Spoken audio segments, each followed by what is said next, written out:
Top quality और consistent performance के लिए सिर्फ सिल्वर पंप नाम याद रखना। ग्वादर पोर्ट से जंगी जहाज हटा लिए गए हैं। नेवल शिप की समंदर में तैनाती की गई है। कुछ दिन पहले ही ग्वादर पोर्ट पर 6 शिप थे। आज पूरा ग्वादर पोर्ट खाली हो गया है। तो देखिए कैसे पाकिस्तान पहले से ही अपने जहाज छिपा रहा है, कैसे मूवमेंट कर रहा है लगातार, क्योंकि उसको डर है कि हमला हो सकता है उसके सभी अहम मिलिट्री इंस्टॉलेशंस पर भी और उसके हथियारों पर भी, उसके जहाज़ों पर भी। और इस वजह से पाकिस्तान में ये अलग अलग मूवमेंट देखे जा रहे हैं। सैटेलाइट इमेजेस से ये तस्वीर अब सामने आई है जिसमें दिख रहा है कि जहां पर पहले शिप मौजूद थे अब वो शिप गायब हो चुके हैं ग्वादर पोर्ट से। तो पाकिस्तान पर बड़ी चोट, खाली हुआ ग्वादर पोर्ट। क्यों ये कहा जा रहा है? क्योंकि ऐसी तस्वीरें सामने आ चुकी हैं। ग्वादर पोर्ट, यहां पर सभी युद्धपोत जो मौजूद थे उनको हटा लिया गया है। 6 वॉरशिप समंदर में तैनात कर दिए गए हैं और मारा पोर्ट पर अभी 4 नेवी शिप मौजूद हैं। इनको भी शिफ्ट करने की तैयारी की जा रही है, ऐसी जानकारी मिल रही है। ग्वादर पोर्ट खाली लेकिन क्यों कराया गया है यह समझना जरूरी है। पाकिस्तान को भारत से हमले का डर है। बड़ी बात यह है कि पीएन बाबर, पीएन रिजवान की तैनाती थी। पीएन जुल्फिकार को भी समंदर में शिफ्ट किया गया है, तो इनकी तैनाती की गई है क्योंकि डर सता रहा है। हमारे साथ इस पर और ज्यादा बात करने के लिए मेरे सहयोगी सुमित चौधरी मौजूद हैं। सुमित, पाकिस्तान को डर सता रहा है, पाकिस्तान लगातार मूवमेंट कर रहा है, एक तरह का पैनिक लग रहा है कि पाकिस्तान में दिखाई दे रहा है। आप किस तरह से देखते हैं ये जो नई जानकारी ग्वादर पोर्ट से जो शिफ्ट किए गए हैं उनको लेकर और तैनाती वॉरशिप की उसको?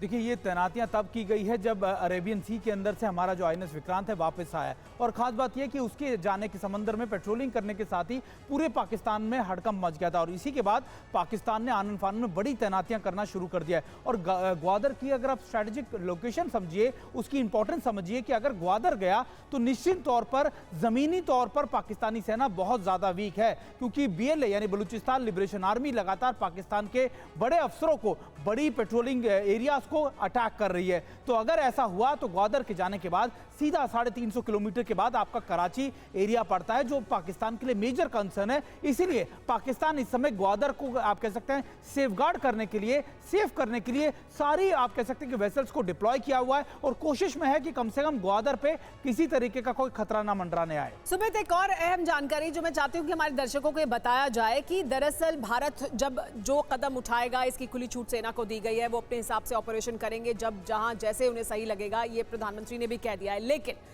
ये जो डिप्लॉयमेंट पाकिस्तान कर रहा है, ये जो मूवमेंट पाकिस्तान कर रहा है, अपने वॉरशिप्स को हटाना, अपने फाइटर जेट्स को एक जगह से दूसरी जगह मूव करना, अपने हथियारों को मूव करना, ये पाकिस्तान को कितना कॉस्ट कर रहा है? पाकिस्तान अभी भी ब्लीड कर रहा है, ये लोगों को समझ आ रहा है? ये हम कैसे बता सकते हैं लोगों को? देखिए, दरअसल ये जो कर रहा है पाकिस्तान, ये जो डर के मारे, भारत के एक भी मूवमेंट से पाकिस्तान में डर पैदा होता है और फिर वो इधर उधर भागना शुरू कर देता है, इससे पाकिस्तान को कितना नुकसान हो रहा है हर रोज? देखिए, बिल्कुल सुमेरा, आपने बहुत अच्छा सवाल पूछा, क्योंकि अब तक पाकिस्तान क्या करता था, आतंकी संगठनों से आतंकियों को भेजता था, अटैक कराता था, फिर उसका कंडेम करने के साथ साथ सिर्फ बातचीत कर छोड़ दिया करता था। वो डिप्लोमेटिक चैनल पर, मंच पर ये बात हमसे साझा करता था कि आप हमें सबूत दीजिए, और बात लगभग वहां खत्म हो जाती थी। लेकिन अभी इंपॉर्टेंट यह है कि पाकिस्तान को आर्थिक रूप से भी इसका नुकसान पहुंचने वाला है, क्योंकि आप देखिए कि पाकिस्तान ने अपनी सारी डिप्लॉयमेंट कर रखी है और इस समय पाकिस्तान की सारी फोर्सेज इस समय अलर्ट पर है। पाकिस्तान ने अपने नोटम इशू कर फ्लाइंग को 50% नीचे कर दिया है,